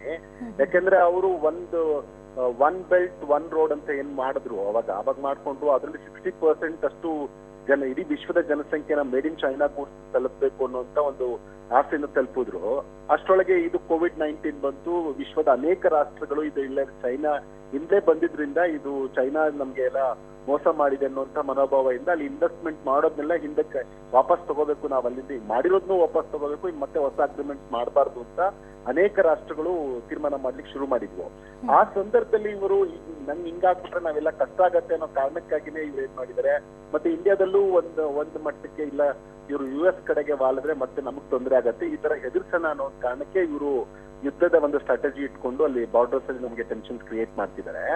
ಹಂಗಾಗಿ ನಮ್ಗೆ ಒಂದೇನು ಅಂತಂದ್ರೆ ನಾವು ಇವ್ರಿಗೆ ಮಾಡಿದಷ್ಟು ಬೆಸ್ಟ್ ನಮ್ಗೆ ಹತ್ರ ಆಗತ್ತೆ. ಯುರೋಪಿಯನ್ ಕಂಟ್ರೀಸ್ ಆಗ್ಬೋದು, US ಆಗ್ಬೋದು, ಇವೆಲ್ಲವೂ ನಮ್ಗೆ ಇನ್ನೂ ಹತ್ರ ಆಗುತ್ತೆ. ಆಗ್ಲೇ ನಾವು US ಜೊತೆಗೂ ಉತ್ತಮ ಟ್ರೇಡ್ ಸಂಬಂಧ ಇದೆ ಭಾರತಕ್ಕೆ. ಅದಲ್ದೇನು ಒಂದು ಅಲ್ಲಿನ ಪ್ರೆಸಿಡೆಂಟ್ಗೂ ಇಲ್ಲಿನ ಪ್ರೈಮ್ ಮಿನಿಸ್ಟರ್ ಒಂದು ಒಳ್ಳೆಯ ಹ್ಯೂಮನ್ ರಿಲೇಷನ್ಸ್ ಇದ್ದಿದ್ರಿಂದ ಇಂಡಿಯಾಗೆ ಅವ್ರು ಖಂಡಿತ ಸಪೋರ್ಟ್ ಮಾಡೇ ಮಾಡ್ತಾರೆ. ಸೊ ಎಕನಾಮಿಕಲಿ ಆಗ್ಲಿ ಮಿಲಿಟರಿಲಿ ಆಗ್ಲಿ ನನ್ನ ಪ್ರಕಾರ ಈ ಯುರೋಪಿಯನ್ ದೇಶಗಳು ಮತ್ತೆ US ಮತ್ತೆ ಆಸ್ಟ್ರೇಲಿಯಾ ಇವು ನಮ್ಗೆ ಹೆಚ್ಚು ಭಾರತದ ಜೊತೆಗೆ ನಿಂತ್ಕೊಳ್ತವೆ ಅಂತ ನನ್ಗೆ ಅನ್ಸುತ್ತೆ. ಯಾಕಂದ್ರೆ ನಮ್ಮ ಟ್ರೇಡ್ ರಿಲೇಷನ್ಸ್ ನೋಡಿದ್ರೇನು ಅದಕ್ಕೆ ಸಹಜವಾಗಿ ಕಲಿತ. ಅಂದ್ರೆ ಇಲ್ಲಿ ಯುದ್ಧ ಮಾಡುವಂತ ತಾಕತ್ತಂತೂ ಚೀನಾಕ್ಕಿಲ್ಲ, ಕೇವಲ ಉತ್ತರನ ಪೌರುಷ ಅಂತ ತೋರಿಸ್ತಾರಲ್ಲ, ಸೊ ಆ ರೀತಿ ಕೇವಲ ಬೆದರಿಕೆ ತಂತ್ರವನ್ನ ಒಡ್ಡುವಂತಹ ಪ್ರಯತ್ನಕ್ಕೆ ಇಲ್ಲಿ ಮುಂದಾಗ್ತಿದ್ಯಾ? ಹಾಗಾದ್ರೆ ಇಲ್ಲಿ ಏನಂದ್ರೆ ಒಂದು ಅವರು ಡೈವರ್ಟ್ ಮಾಡೋದು ಒಂದು ಉದ್ದೇಶ. ಒಂದು ಮಿಲಿಟರಿ ಸ್ಟ್ರೆಂತ್ ಮತ್ತೆ ಎಕನಾಮಿಕ್ ಸ್ಟ್ರೆಂತ್ ಭಾರತಕ್ಕಿಂತ ಖಂಡಿತವಾಗಿಯೂ ಇನ್ ಟರ್ಮ್ಸ್ ಆಫ್ ನಂಬರ್ಸ್ ತುಂಬಾ ಕಂಪೇರ್ ಮಾಡಕ್ ಆಗದಿರೋದು ಜಾಸ್ತಿ ಇದೆ. ಆದ್ರೆ ಇಂಡಿಯಾಗಿರುವಂತ ಪೊಟೆನ್ಶಿಯಲ್ ಕೆಪಾಸಿಟಿ ಅವ್ರಿಗೆ ಗೊತ್ತಿದೆ. ಯಾಕೆಂತಂದ್ರೆ ಇಂಡಿಯಾ ಸ್ಪಿರಿಟ್ ಇದೆ, ಜೋಶ್ ಇದೆ. ಈವನ್ ಇತಿಹಾಸದಲ್ಲಿ ನಾವು ಅನೇಕ ಸರಿ ನೋಡಿದೀವಿ, ಚಿಕ್ಕ ರಾಷ್ಟ್ರಗಳು ಕೂಡ ದೊಡ್ಡ ರಾಷ್ಟ್ರಗಳ ಮೇಲೆ ಗೆದ್ದಿದ್ದು, ಚೈನಾ ಮೇಲೂ ವಿಯೆಟ್ನಾಂ ಗೆದ್ದಿದ್ದಂತ ಗೊತ್ತಿದೆ ಅದಕ್ಕೆ. ಸೊ ಹಾಗಾಗಿ ಈ ಒಂದು ಸ್ಥಿತಿಲಿ ಅವ್ರು ಏನನ್ನ ಯೋಚನೆ ಮಾಡ್ತಿರ್ಬೋದು ಅಂತಂದ್ರೆ ಭಾರತಕ್ಕೆ ನಾವು ಅವರು ಇನ್ಫ್ರಾಸ್ಟ್ರಕ್ಚರ್ ನ ಡೆವಲಪ್ ಮಾಡೋದ್ ನಿಲ್ಲಿಸಿ ಅವ್ರನ್ನ ಸದಸ್ಯದಲ್ಲಿ ಇಟ್ಕೊಂಡ್ರೆ ಅಟ್ಲೀಸ್ಟ್ ನಾವು ನಮ್ ಟ್ರೇಡ್ ರಿಲೇಷನ್ಸ್ ನ ಈ ಕಡೆಗೆ ಅವ್ರ US ಪ್ರಾಬಲ್ಯ ಈ ಕಡೆಗೆ ಮೆರೀದಂಗೆ ನಾವು ಇಲ್ಲಿ ಅಟ್ಲೀಸ್ಟ್ ಫಸ್ಟ್ ಡಾಮಿನೇಷನ್ ಮಾಡ್ಕೊಳ್ಳೋಣ. ಪೆಸಿಫಿಕ್ ಇಂದ ಅವ್ರು ಯೋಚನೆ ಮಾಡ್ತಿದ್ದು ಏನು ಅಂತಂದ್ರೆ ಒಂದು ಇಂಡಿಯನ್ ಓಷನ್ ಇಂದ ಪೆಸಿಫಿಕ್ ವರೆಗೂ ಎಲ್ಲ ಇನ್ವೆಸ್ಟ್ಮೆಂಟ್ ಮಾಡಿ ಇದ್ ಮಾಡ್ಕೊಳ್ಬೇಕು ಅನ್ನೋದು ಒಂದು ಯೋಚನೆ ಇತ್ತು. ಆದ್ರೆ ಅವರು ಇದಕ್ಕೆ ಅವ್ರ ಡೆಟ್ ಟ್ರಾಪ್ಗೆ ಅನೇಕ ಆಫ್ರಿಕಾ ದೇಶಗಳು ಈಗಾಗಲೇ ಬಿದ್ದೋಗಿತ್ತು. ಆದ್ರೆ ಒಂದೇ ದೇಶಗಳಿಗೆ ತಾಂಜಾನಿಯನ್ ಪ್ರೆಸಿಡೆಂಟ್ ಅವರು COVID-19 ಶುರು ಆಗ್ತಿದ್ದಂಗೆನೆ ಅವ್ರಿಗೆ ರಿಯಲೈಸ್ ಆಯ್ತು, ಇಲ್ಲ ನಾವಿದು ಡೆಟ್ ಜೊತೆಗಿನ ಸಾಲ ತಗೊಂಡಿದೀವಿ, ಇದು ಸಾಲದ ಕೂಪಕ್ಕೆ ಬಿದ್ದಂಗೆನೆ ಅಂತ ಇಮಿಡಿಯೇಟ್ ಆಗಿ ಅವ್ರು ಕ್ಯಾನ್ಸಲೇ ಮಾಡ್ಬಿಟ್ರು $10 ಬಿಲಿಯನ್ ಇದನ್ನ. ಆಮೇಲೆ ಜಾಂಬಿಯಾ ಈಗ ಅದೇ ನಿಟ್ಟಿನಲ್ಲಿ ಸಾಕ್ತಿದೆ. ಸೊ ಆಫ್ರಿಕಾದಲ್ಲಿ ಕೂಡ ಈ ಒಂದು ನಿಟ್ಟಿನಲ್ಲಿ ಯೋಚನೆ ಆಗಿದೆ. ಈಗ ಆಫ್ರಿಕಾನು ಒಂದು ವರ್ಷ, ಆಸ್ಟ್ರೇಲಿಯಾ ಕೂಡ ಅವರಿಂದ ದೂರ ಸರಿಸ್ತಾ ಇದೆ. ಅವರು ಸೈನ್ ಮಾಡೋರಿದ್ರು, ಅವರು ದೂರ ಸರಿಸ್ತಾ ಇದ್ದಾರೆ. ಸೊ ಹಿಂಗಾಗಿ ಇದು ಒಂದು ಎಕನಾಮಿಕ್ ಪ್ರಾಬಲ್ಯ ಮೆರಿಬೇಕು, ನಾನು ಇಡೀ ವಿಶ್ವದ ಅತಿ ದೊಡ್ಡಣ್ಣನಾಗಿ ಮೆರಿಬೇಕು ಅನ್ನುವಂತ ಮಹದಾಸೆಗಾಗಿ ಇಂಥ ಒಂದು ತರಲೆ ಕೆಲಸ ಮಾಡಿದೆ. ಇದೇನು ಅಂತಂದ್ರೆ ನಮ್ಮ ಪುರಾಣಗಳಲ್ಲಿ ನಾವು ರಾಕ್ಷಸರು ಯಾವಾಗ ಅವ್ರು ಹತ್ತಿ ಉರಿಬೇಕು ಅನ್ನೋವಾಗ ಅತಿಯಾಗಿ 3 ಲೋಕನೂ ಗೆದ್ದೆ, ಅದು ಗೆದ್ದೆ, ಇದು ಗೆದ್ದೆ ಅನ್ನೋವಾಗ ಖಂಡಿತ ವಿನಾಶ ಅಂತಾರಲ್ಲ ಅಂತ ಒಂದು ಸ್ಥಿತಿ ಚೈನಾ ಕಲ್ಪತ್ತೆ ಅಂತ. ಹಾಗೆ ಕೇಶವ್ ಅವರೇ, ನಾವು ಗಮನಿಸ್ತಿದ್ವಿ ಅಂದ್ರೆ ಜಾಗತಿಕ ಮಟ್ಟದಲ್ಲಿ ಛೀಮಾರಿ ಹಾಕಿಸ್ಕೊಂಡಿದೆ. ಪಾಶ್ಚಿಮಾತ್ಯ ದೇಶಗಳು ಕೂಡ ಈಗಾಗಲೇ ಛೀಮಾರಿ ಹಾಕಿರೋದ್ರಿಂದ ಒಂದು ದೊಡ್ಡ ಅಭಿಯಾನವೇ ನಡೀತಾ ಇದೆ. ಎಲ್ಲ ಆ್ಯಪ್ಗಳನ್ನ ಡಿಲೀಟ್ ಮಾಡಬೇಕು, ಚೀನಾ ಉತ್ಪನ್ನಗಳನ್ನ ನಿಷೇಧ ಮಾಡಬೇಕು ಅನ್ನೋ ನಿಟ್ಟಿನಲ್ಲಿ ಒಂದು ದೊಡ್ಡ ಅಭಿಯಾನವೇ ನಡೀತಿದೆ. ಒಂದು ವೇಳೆ ಏನಾದರೂ ಅದು ನಿಜವೇ ಆದ್ರೆ ಆ ಎಲ್ಲ ಉತ್ಪನ್ನಗಳನ್ನ ನಾವು ಬಹಿಷ್ಕಾರ ಮಾಡಿದ್ರೆ ಇದು ಯಾವ ರೀತಿ ಹೆಲ್ಪ್ ಆಗುತ್ತೆ ಅಂತ? ಇಂಡಿಯಾದ್ದು ನಾವು ಅವ್ರ ಹತ್ರ ಪ್ರತಿ ವರ್ಷ ನಮ್ದು ಟ್ರೇಡ್ ಅವ್ರಿಗೆ ಅವ್ರದ್ದು ಆಕ್ಚುಲಿ ಸರ್ಪ್ಲಸ್ ಇತ್ತು, ಚೈನಾಗೆ ಸರ್ಪ್ಲಸ್ ಇತ್ತು. ಪ್ರತಿ ವರ್ಷ ಅವರು ಹತ್ರ ಈಗ 2019ರಲ್ಲಿ 53.57 ಬಿಲಿಯನ್ ಸರ್ಪ್ಲಸ್ ನಮ್ಮಿಂದ ಟ್ರೇಡ್ ಅವ್ರಿಗೆ ಇರ್ತಾ ಇತ್ತು. ಸೊ ಹಾಗಾಗಿ ಮತ್ತೆ ಇಡೀ ವಿಶ್ವದಲ್ಲಿ ಅವ್ರದ್ದು ಟ್ರೇಡ್ ಸರ್ಪ್ಲಸ್ 873 ಬಿಲಿಯನ್ ಅಷ್ಟು ಟ್ರೇಡ್ ಸರ್ಪ್ಲಸ್ ಇದೆ ಅವ್ರಿಗೆ. ಈಗ ಇಂಡಿಯಾ ಶುರು ಮಾಡ್ತು ಅಂತ ಇಟ್ಕೊಳ್ಳಿ, ಇಂಡಿಯಾ ನಾವು ಚೈನಾದಿಂದ ಏನು ತಗೊಳ್ಳೋದಿಲ್ಲ, ಚೈನಾದ ಯಾವ್ದು ವಸ್ತುಗಳು ತಗೊಳ್ಳಲ್ಲ ಅಂತ. ಇದು ಮತ್ತೆ ಬೇರೆ ದೇಶಗಳಿಗೂ ಸ್ಪ್ರೆಡ್ ಆಗುತ್ತೆ, ಇಂಡಿಯಾಗೆ ಮಾತ್ರ ನಿಂತ್ಕೊಳ್ಳಲ್ಲ. ಈಗ ಅವ್ರು ಬರೀ ಈಗ ಟ್ರೇಡ್ ಸರ್ಪ್ಲಸ್ ಏನು ಇಂಡಿಯಾ ಜೊತೆಗೆ ಒಂದು 53 ಬಿಲಿಯನ್ ಇತ್ತು, ಕಳೆದ ವರ್ಷ ಇತ್ತು, ಅದು ಅಲ್ಲಿಗೆ ನಿಂತ್ಕೊಳ್ಳಲ್ಲ. ಈಗ 873 ಬಿಲಿಯನ್ ಇಡೀ ಟ್ರೇಡ್ ಸರ್ಪ್ಲಸ್ ಏನಿದೆ ಅದೆಲ್ಲದಕ್ಕೂ ಒಂದೊಂದೇ ರಾಷ್ಟ್ರಗಳು ಕಳ್ಸ್ಕೊಳ್ತಾ ಹೋಗುತ್ತೆ. ಅದು ಅವ್ರಿಗೆ ಭಯ ಇರುವಂತದ್ದು. ಒಂದು ಇಲ್ಲಿ ಇಂಡಿಯಾದಿಂದ ಶುರು ಆಗಿ ಇದೊಂದು ಮಾಸ್ ಕ್ಯಾಂಪೇನ್ ಈಗ ವಿಶ್ವದಲ್ಲೇ ಸಾಕಷ್ಟು ರಾಷ್ಟ್ರಗಳಿಗೆ ಇವ್ರ ಮೇಲೆ ಸಿಕ್ಕಿದೆ. ಯಾಕಂದ್ರೆ ಈಗ COVID-19 ವಿಚಾರದಲ್ಲಿ ಇವ್ರು ಮುಚ್ಚಿಟ್ಟಿದ್ದಂತ ಇವ್ರು ಮಾಡಿಲ್ಲ ಅಂತಲೇ ಅನ್ನೋದಾದ್ರೂ ಇವ್ರು ಮುಚ್ಚಿಟ್ಟಿದ್ರಿಂದ ಇಡೀ ವಿಶ್ವಕ್ಕೆ ವ್ಯಾಪಿಸಿದ ತೊಂದರೆ ಆಗಿದ್ದು, ಅಥವಾ ಇವ್ರು ಮಾಡಿದ್ದಾರೆ ಅನ್ನೋಂತ ಒಂದು ಸ್ಥಿತಿ ಬಂದ್ರೆ ಅದಿನ್ನೂ ಬೇರೆ ರೀತಿಯಲ್ಲಿ ಮುಂದೆ ಪರಿಣಾಮ ಚೈನಾ ಎದುರಿಸಬೇಕಾಗುತ್ತೆ. ಸೊ ಹಂಗಾಗಿ ಏನಾಗುತ್ತೆ, ಇದು ಒಂದೊಂದೇ ರಾಷ್ಟ್ರ ಮಾಡಿದ್ರೆ ಖಂಡಿತ ಚೈನಾ ಈಗೇನು ಅವ್ರು ಅನ್ಕೊಳ್ತಾ ಇದಾರಲ್ಲ ಅದು ಪೂರ್ಣವಾಗಿ ಕೊಲ್ಯಾಪ್ಸ್ ಆಗುತ್ತೆ. ಯಾಕಂದ್ರೆ ನಾನು ಅವಾಗಲೇ ಹೇಳ್ದಂಗೆ 40% ಆಫ್ ದರ್ GDP ಅವ್ರದ್ದು ಚೈನಾ GDP ಇದೆ, ಅದು ಮ್ಯಾನುಫ್ಯಾಕ್ಚರಿಂಗ್ ಸೆಕ್ಟರ್ ಇಂದ ಬರುತ್ತೆ. ಸೊ ಇಡೀ ಎಂಪ್ಲಾಯ್ಮೆಂಟ್ ಸೆಕ್ಟರ್ ನ ಕೇಟರ್ ಮಾಡೋದ್ರಲ್ಲಿ ಮೆಜಾರಿಟಿ ಆಫ್ ಎಂಪ್ಲಾಯ್ಮೆಂಟ್ ಜನರೇಟ್ ಆಗ್ತಿರೋದು ಈ ಮ್ಯಾನುಫ್ಯಾಕ್ಚರಿಂಗ್ ಸೆಕ್ಟರ್ ಇಂದ. ಸೊ ಒನ್ಸ್ ಅವ್ರಿಗೆ ಅವಾಗ ಎಕ್ಸ್ಪೋರ್ಟ್ಸ್ ಕಡಿಮೆ ಆಗ್ತಾ ಹೋಗುತ್ತೆ, ಎಕ್ಸ್ಪೋರ್ಟ್ಸ್ ರಫ್ತು ಮಾಡಕ್ ಆಗೋದಿಲ್ಲ, ಅವಾಗ ಅಲ್ಲಿ ಅನ್ಎಂಪ್ಲಾಯ್ಮೆಂಟ್ ಜಾಸ್ತಿ ಆಗುತ್ತೆ. ಇಷ್ಟು ದಿನ ಅವರು ಜನರನ್ನ ತುಂಬಾ ಕಂಟ್ರೋಲ್ ಮಾಡ್ಕೊಂಡು ಹ್ಯೂಮನ್ ರೈಟ್ಸ್ ನೆಲ್ಲ ವೈಲೇಟ್ ಮಾಡಿ ಕಂಟ್ರೋಲ್ ಮಾಡ್ತಿರೋದು ಇಡೀ ವಿಶ್ವಕ್ಕೆ ಗೊತ್ತಿದೆ. ಸೊ ಇಂಥದೊಂದು ಅನ್ರೆಸ್ಟ್ ಅಲ್ಲಿ ಕ್ರಿಯೇಟ್ ಆದ್ರೆ ಖಂಡಿತ ಅವ್ರಿಗೆ ತೊಂದರೆ ಆಗುತ್ತೆ. ಅದರಿಂದ ಅವರು ಮನಗೊಂಡಲ್ಲಿ ಹಿಂಗೆ ಪ್ಲಾನ್ ಮಾಡ್ತಿದ್ದಾರೆ. ಬಟ್ ಇದು ಅವ್ರಿಗೆ ಮತ್ತೆ ರಿವರ್ಸ್ ಆಗೋದು ಖಂಡಿತ ರಿವರ್ಸ್ ಆಗುತ್ತೆ ಅಂತ ನನಗೆ. ಧನ್ಯವಾದ ಕೇಶವ್ ಅವರೇ ಟಿವಿನೊಂದಿಗೆ ಮಾತನಾಡಿದ್ದಕ್ಕಾಗಿ. ಒಟ್ಟಾರೆಯಾಗಿ ರಣಹೇಡಿ ಚೀನಾ ಮೊದಲಿನಿಂದಲೂ ಕೂಡ ಎರಡೆರಡು ಮುಖಗಳನ್ನ ಹೊಂದಿಕೊಂಡು ಬಂದಿದೆ. ಒಂದೇ ನಾಣ್ಯದ ಎರಡು ಮುಖಗಳಂತೆ ಒಂದು ಕಡೆ ನಮಗೆ ಮೊದಲಿನಿಂದಲೂ ಎದುರಾಳಿಯಾಗಿರ್ತಕ್ಕಂಥ ಪಾಕಿಸ್ತಾನ ಒಂದು ಕಡೆ ಆದ್ರೆ ಇತ್ತ ಚೀನಾ ಕೂಡ ತನ್ನ ಎರಡೆರಡು ಮುಖವನ್ನ ತೋರಿಸ್ತಾ ಇದೆ. ರಣಹೇಡಿ ಚೀನಾಗೆ ಕಂಡೋರ ಮನೆ ಮೇಲೆ ಕಣ್ಣು ಹಾಕೋದಂತ ಚಾಳಿ ಏನಾದ್ರೂ ಹುಟ್ಕೊಂಡಿದ್ಯಾ ಅಂದ್ರೆ ಚಾಳಿ ಇರಬಹುದಾದಂತ ಸಾಧ್ಯತೆಗಳೇ ಇಲ್ಲಿ ಕಾಣ್ತಾ ಇದೆ. ಯಾಕಂದ್ರೆ ಪಕ್ಕದ ಮನೆಯವರ ಅನ್ನವನ್ನ ಕದ್ದು ತಿನ್ನೋದು, ಕಿರಿಕ್ ಮಾಡುವುದು ಇದರ ಉದ್ದೇಶವಾಗಿದೆ. ಹಳೆ ಚಾಳಿ ಇದು ಚೀನಾದು. ಸಾಮ್ರಾಜ್ಯ ವಿಸ್ತರಣೆಗೆ ಎಂಥದ್ದೇ ನೀಚ ಕೆಲಸಕ್ಕೂ ಕೂಡ ಇಳಿಯೋದಕ್ಕೆ ಹೆಸೋದಿಲ್ವಾ ಹಾಗಾದ್ರೆ ಚೀನಾ? ದೋಸ್ತಿಯ ಹೆಸರಲ್ಲಿ ಬೆನ್ನಿಗೆ ಚೂರಿ ಇಳಿಯುವಂತಹ ಜಾಯಮಾನ ಶತಮಾನದಿಂದನೇನಾದ್ರೂ ಈ ಚೀನಾ ಹೊಂದ್ಕೊಂಡು ಬಂದಿದ್ಯಾ? ಈ ರಣಹೇಡಿ ಚೀನಾಗೆ ಕಂಡೋರ ಮನೆ ಮೇಲೆ ಕೆಂಗಣ್ಣು ಬೀರೋದಾದ್ರೂ ಯಾಕೆ? ಇದು ಹಳೆ ಚಾಳಿನ ಹಾಗಾದ್ರೆ? ಒಂದೇ ನಾಣ್ಯದ ಎರಡೆರಡು ಮುಖಗಳಿದ್ದಂತೆ ಕೇವಲ ನೋಡೋದಕ್ಕೆ ಒಂದು ರೀತಿಯಲ್ಲಿ ಕಾಣುತ್ತೆ, ಆದ್ರೆ ಎರಡೆರಡು ಮುಖವನ್ನ ಈ ರಣಹೇಡಿ ಚೀನಾ ಹೊಂದಿದೆ. ಇದು ಹಿಂದಿನಿಂದಲೂ ಕೂಡ ಇದೇ ರೀತಿಯ ಅಂಶಗಳನ್ನ ನಾವು ಗಮನಿಸ್ತಾ ಬಂದಿದ್ದೀವಿ. ಜಪಾನ್, ವಿಯೆಟ್ನಾಂ, ಹಾಂಗ್ಕಾಂಗ್ ಅಂದ್ರೆ ಗಡಿ ವಿಸ್ತರಣೆ ವಿಚಾರ ಆಗಿರಬಹುದು, ಬೇರೆ ದೇಶದ ಭೂಮಿ ಆಕ್ರಮಿಸುವಂತಹ ಧೋರಣೆ ವಿಚಾರ ಆಗಿರಬಹುದು, 2016-18 ಅವಧಿಯಲ್ಲಿ 2025 ಒಂದು ವಿಚಾರಕ್ಕೆ ಸಂಬಂಧಪಟ್ಟಂತಹ ಯೋಧರ ವಿಚಾರವಾಗಿ ಪದೇ ಪದೇ ಹೆಜ್ಜೆ ಇಡುವಂಥದ್ದಾಗಿರ್ಬೋದು, ಸಾಮ್ರಾಜ್ಯಶಾಹಿ ಧೋರಣೆಯನ್ನು ಹೊಂದಿರತಕ್ಕಂಥ ವಿಚಾರ ಆಗಿರ್ಬೋದು, ಎಲ್ಲವೂ ಕೂಡ ಇಲ್ಲಿ ಒಂದರ ಹಿಂದೊಂದರಂತೆ ಇಲ್ಲಿ ಕನ್ಫರ್ಮ್ ಆಗ್ತಾ ಹೋಗ್ತಾ ಇದೆ. ಅಂದ್ರೆ ದೋಸ್ತಿಯ ಮಾತನ್ನ ಇಲ್ಲಿ ಹೇಳೋದು, ನಾವೆಲ್ಲೂ ಸ್ನೇಹ ಹಸ್ತ ಏನಾದ್ರು ಚಾಚಕ್ಕೆ ಏನಾದ್ರು ಹೋದಂತ ಸಂದರ್ಭದಲ್ಲಿ, ಕೈ ಚಾಚಿದಂತಹ ಸಂದರ್ಭದಲ್ಲಿ ಕೈಯನ್ನೇ ನುಂಗಿ ಬಿಡುವಂತಹ ಬುದ್ಧಿ ಇಲ್ಲಿ ಚೀನಾದು. ಗೋಮುಖ ವ್ಯಾಘ್ರನಾಗಿರ್ತಕ್ಕಂಥ ಈ ಚೀನಾ ಅಧ್ಯಕ್ಷನಿಗಂತೂ ಭಾರತವನ್ನ ಕಂಡ್ರಂತೂ ಎಲ್ಲಿಲ್ಲದ ಹೊಟ್ಟೆ ಕಿಚ್ಚಂತೂ ಇಲ್ಲಿ ಗೊತ್ತಾಗ್ತಾ ಇದೆ. ಇಡೀ ದೇಶ ಕೊರೋನಾದಿಂದ ಕಂಗಾಲಾಗಿರ್ತಕ್ಕಂಥ ಸಂದರ್ಭದಲ್ಲಿ ಕಪಟ ಚೀನಾ ಗಡಿಯಲ್ಲಿ ಮತ್ತೆ ಬಾಲವನ್ನ ಬಿಚ್ಚಿರ್ತಕ್ಕಂಥ ಅಂಶವನ್ನ ಗಮನಿಸುವುದಾದ್ರೆ, ಬೇರೆ ರಾಷ್ಟ್ರಗಳ ಮೇಲೆ ಕಂಡೋರು ಮನೆ ಮೇಲೆ ಕೆಂಗಣ್ಣನ್ನ ಬೀರುವಂತಹ ಕಪಟ ಚಾಳಿ ಏನಾದರೂ ಚೀನಾಕ್ಕಿದೆಯಾ ಅನ್ನುವಂತಹ ಸಂಶಯ ಮೂಡುತ್ತೆ. ಸಾಮ್ರಾಜ್ಯ ವಿಸ್ತರಣೆಯ ವಿಚಾರಕ್ಕೆ ಸಂಬಂಧಪಟ್ಟಂತೆ ಎಂಥ ನೀಚ ಕೆಲಸಕ್ಕೂ ಕೂಡ ಇಳಿಯೋದಕ್ಕೆ ಹೆಸೋದಿಲ್ಲ ಈ ಚೀನಾ ಅನ್ನುವಂಥ ವಿಚಾರ ಇಲ್ಲಿ ತಿಳಿದು ಬರ್ತಾ ಇದೆ. ಇನ್ನು ಭಾರತದ ವಿಚಾರವಾಗಿ ಚೀನಾ ರಾಜತಾಂತ್ರಿಕ ನಿಲುವಾದ್ರೂ ಏನು, ಇದನ್ನ ನಾವು ತುಂಬಾ ಸೂಕ್ಷ್ಮವಾಗಿ ಗಮನಿಸಬೇಕಾಗುತ್ತೆ. ಸ್ನೇಹದ ಹಸ್ತವನ್ನ ಚಾಚುತ್ತಲೇ ಭಾರತದ ವಿರುದ್ಧ ಇಲ್ಲಿ ಕತ್ತಿ ವಸಿತಾ ಇರೋದಾದ್ರೂ ಯಾಕೆ? ಯಾವ ವಿಚಾರಕ್ಕೆ? ಭಾರತ ಚೀನಾ ಬಾಯ್ ಬಾಯ್ ಅಂತಲೇ ಬೆನ್ನಿಗಿರಿತಾ ಇರುವುದಾದ್ರೂ ಯಾವ ಕಾರಣಕ್ಕೆ? ಗಡಿಯಲ್ಲಿ ಚೀನಾ ಪದೇ ಪದೇ ಖ್ಯಾತಿಯನ್ನ ತೆಗಿತಾ ಇರೋದಾದ್ರೂ ಯಾವ ಕಾರಣಕ್ಕೆ? ಭಾರತದ ವಿಚಾರವಾಗಿ ಚೀನಾದ ಕಪಟ ನೀತಿ ಯಾವ ರೀತಿ ಇದೆ ಅಂತ ನಾವು ನಿಮಗೆ ಎಕ್ಸ್ಪ್ಲೈನ್ ಮಾಡ್ತಾ ಇದ್ವಿ. ರಾಜತಾಂತ್ರಿಕವಾಗಿ ಶಾಂತಿ ಮಾತುಕತೆ ಆಡುತ್ತೆ, ಗಡಿಯಲ್ಲಿ ಖ್ಯಾತಿ ತೆಗೆಯುತ್ತೆ, ಗಡಿಯಲ್ಲಿ ಕಾಲ್ಕಿರಿತ ರಾಜತಾಂತ್ರಿಕವಾಗಿ ಸ್ನೇಹದ ಮಾತುಗಳನ್ನ ಆಡ್ತಾ ಹೋಗುತ್ತೆ. ದ್ವಿಮುಖ ಧೋರಣೆಯನ್ನ ಅನುಸರಿಸ್ತಾ ಇದೆಯಾ ಹಾಗಾದ್ರೆ ಈ ಕುತಂತ್ರಿ ಚೀನಾ? ಕಳೆದ 6 ವರ್ಷಗಳಲ್ಲಿ ನಾವು ಗಮನಿಸೋದಾದ್ರೆ ಚೀನಾ ಅಧ್ಯಕ್ಷರಿಂದ 2 ಬಾರಿ ಭಾರತಕ್ಕೆ ಭೇಟಿ ಕೂಡ ಕೊಟ್ಟಿದ್ದಾರೆ. ಒಂದು ಕಡೆ ಸ್ನೇಹದ ಸಹಾಯ ಹಸ್ತವನ್ನ ಚಾಚ್ತಾ ಇದೆ, ನಂತರದಲ್ಲಿ ಸಂದರ್ಭದಲ್ಲಿ ಚೀನಾ ಭಾರತ ಇಬ್ರು ಕೂಡ ಬಾಯ್ ಬಾಯ್ ಅಂತಲೇ ಈ ಸಂದರ್ಭದಲ್ಲಿ ಬೆನ್ನಿಗಿರಿತಾ ಇರುವಂತಹ ಉದ್ದೇಶವಾದ್ರೂ ಏನು? ಗಡಿಯಲ್ಲಿ ಚೀನಾ ಪದೇ ಪದೇ ಖ್ಯಾತಿಯನ್ನ ತೆಗಿತಾ ಇರೋದಾದ್ರೂ ಯಾಕೆ?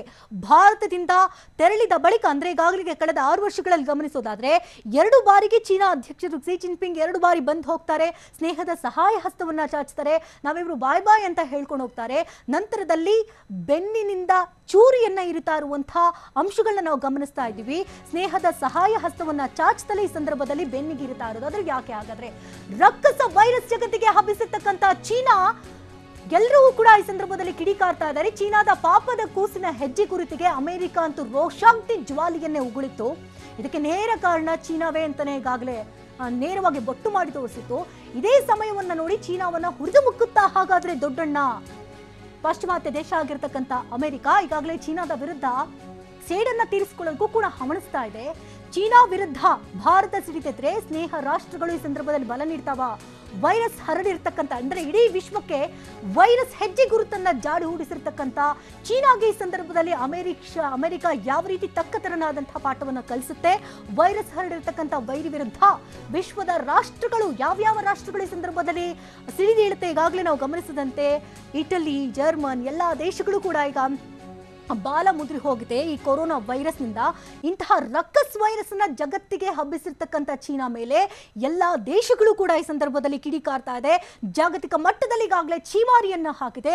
ಹಾಗಾದ್ರೆ ಪಾಪದ ಕೂಸನ್ನ ಹರಡಿರ್ತಕ್ಕಂಥ ಚೀನಾ ವಿರುದ್ಧ ಅಮೆರಿಕ ರೋಷಾಗ್ನಿಯನ್ನೇ ಈ ಸಂದರ್ಭದಲ್ಲಿ ಉಗುಳುತ್ತಾ ಇದೇ ಸರಿಯಾದ ಸಮಯ ಅಂತ ನೋಡಿಕೊಂಡು ದೊಡ್ಡಣ್ಣ ಏನಾದ್ರೂ ಚೀನಾವನ್ನ ಹುರಿದು ಮುಕ್ಕುತ್ತಾ? ಹಾಗಾದ್ರೆ ಚೀನಾ ವಿರುದ್ಧ ಸಮರ ಸಾರಿದ್ರೆ ಭಾರತಕ್ಕೆ ಯಾವ ರೀತಿ ಲಾಭ ಆಗುತ್ತೆ ಅನ್ನುವಂತಹ ಲೆಕ್ಕಾಚಾರವನ್ನು ಈ ಸಂದರ್ಭದಲ್ಲಿ ನಾವು ಗಮನಿಸಬೇಕಾಗುತ್ತೆ. ರಾಜತಾಂತ್ರಿಕವಾಗಿ ಮೋದಿಗೆ ಮೇಲುಗೈ ಸಿಗುತ್ತಾ? ಹಾಗಾದ್ರೆ ಚೀನಾ ವಿರುದ್ಧ ಸಮರವನ್ನೇನಾದ್ರೂ ಸಾರಿದ್ರೆ ಭಾರತಕ್ಕೆ ಯಾವ ರೀತಿ ಲಾಭಗಳಾಗುತ್ತೆ? ರಾಜತಾಂತ್ರಿಕವಾಗಿ ಚೀನಾವನ್ನ ಭಾರತ ಮೆಟ್ಟಿ ನಿಲ್ಲೋದಕ್ಕೆ ಸಾಧ್ಯವಾಗುತ್ತಾ? ಹಾಗಾದ್ರೆ ಭಾರತಕ್ಕೆ ಬಲಾಢ್ಯ ದೇಶಗಳ ಜೊತೆಗಿನ ಬಾಂಧವ್ಯ ಈ ಸಂದರ್ಭದಲ್ಲಿ ನೆರವಾಗುತ್ತಾ? ಮೋದಿ ವಿದೇಶ ಪ್ರವಾಸ ರಾಜತಾಂತ್ರಿಕವಾಗಿ ಏನಾದ್ರೂ ಈ ಸಂದರ್ಭದಲ್ಲಿ ನೆರವಾಗುತ್ತಾ ಅನ್ನುವಂತಹ ಪ್ರಶ್ನೆ.